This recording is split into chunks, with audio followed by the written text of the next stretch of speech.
So how significant is this strike by Ukraine? I think this is important because this is a base of Russian Black Sea Fleet, and this ship is one of the few ships which were destroyed or damaged by Ukrainian strikes in recent weeks and in recent months and over time of this conflict. So this is, I think, a major blow to Russia in terms of Black Sea Fleet, but it would have no effect on major effect on the outcome of this war, which is now taking place mostly in the area of Donbass, which is kind of area near Russia. Let's talk about the current state of the war in a second, but just on this particular strike and this ship, how valuable an asset is that for Russia, and what, how will it affect, how Russia operates in that region?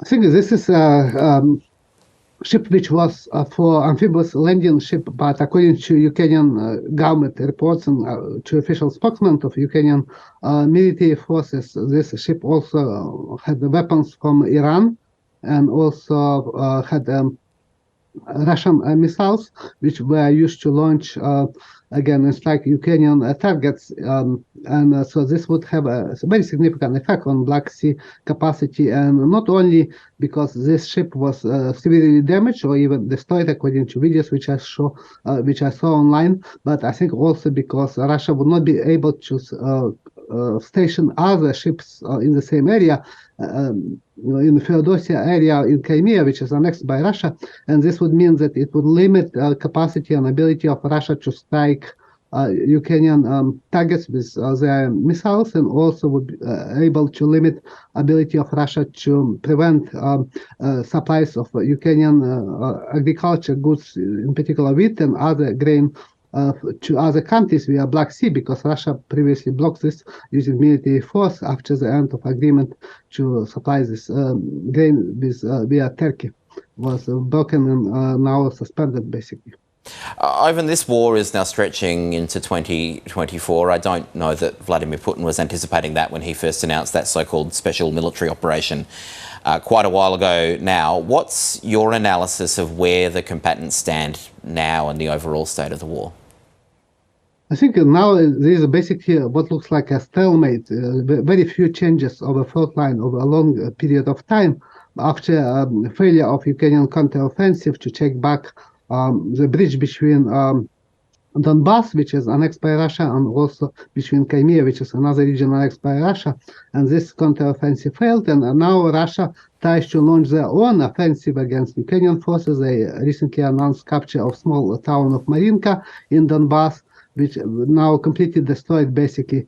But I think a much more important development, if you look into overall picture of this war, is that Russia has advantage over Ukraine in terms of military forces, in terms of their weapons, artillery, aviation, and missiles, and so on. And Russia would be able to win this, again, a stalemate war if it would continue for a long time.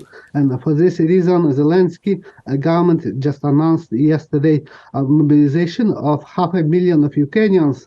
And this is, again, a very major step, which needs still to have approval from the Ukrainian parliament, but it will be very difficult to get because now many Ukrainians do not want to fight, and many of them fled to other countries. And now this new law imposes very harsh penalties on Ukrainians who would not fulfill their kind of call for summons for the military draft and conscription, not only in Ukraine, but also in other countries. So now I think Ukraine in a very tough situation, especially also because of lack of funding from the United States and the European Union over the next few months due to internal politics of the United States and to internal politics of the European Union. So I think I'm quite pessimistic about future of Ukraine in the long run. And I think this is a very difficult and casualties mount for very significant many people are killed. And just recently my neighbor in Ukraine disappeared in action. He's missing in action as a part of a battle near city of Bakhmut in Donbass. So this is just a kind of a dimension which is, I think, very tough to see. And for me as an expert and as a Canadian scholar, I think it's very difficult to to see kind of hope in the end that Ukraine will be able to win over Russia, because Russia still has advantage. And I think now there will be a lot of questions asked about the policy of Zelensky and his strategy. What would be in the end, what kind of what he hopes to achieve? Because now it looks like that this policy is not very successful, to say it mildly, after the failure of counteroffensive and after, again, now limited amount of Western military aid to Ukraine. So Ukraine is now in a very tough spot, and it will be much more difficult the next year and even afterwards. That law you mentioned, I think, Ivan, is the same one that proposes lowering the conscription age as well from 27 to 25. So Ukraine looking to cast a wider net and enlist more younger people in this war. If you're pessimistic that Ukraine can continue to sort of resource this war, what are the global consequences of that?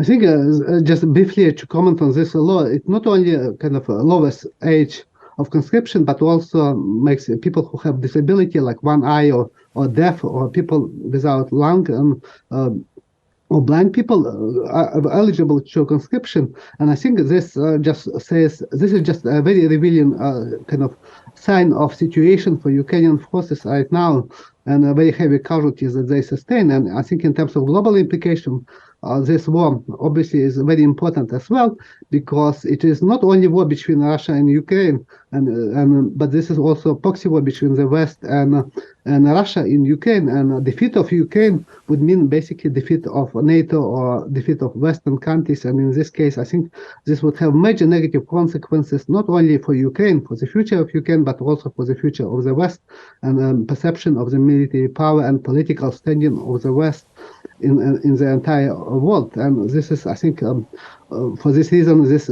kind of a conflict is so important. And a lot of people were hopeful that this war would end in favor of Ukraine, but I think this was not founded on a sound basis. It was always based on on a very shallow understanding of this conflict and on wishful thinking. And now I think not only Ukrainian government, but also Western governments are in a tough spot, because now they have to make choice either to continue this war without any real possibility of defeat of Russia, which is, again, anything can happen, but there is a close to zero chance that Russia can be defeated in this war, or to seek a peaceful resolution of this conflict. And now I think Russia has advantage, so I'm not sure if they would be willing to accept a peace deal on conditions which would be suitable for Ukraine. So for this reason, and for the West, and for this reason, I think this would have a conflict. If it would be resolved, it needs to be resolved in a way which, again, would limit negative consequences not only to Ukraine but also to the West. Some very consequential decisions coming for all members of the global community. Ivan Kachanovsky from the University of Ottawa, we'll have to leave it there. Thank you. Thank you.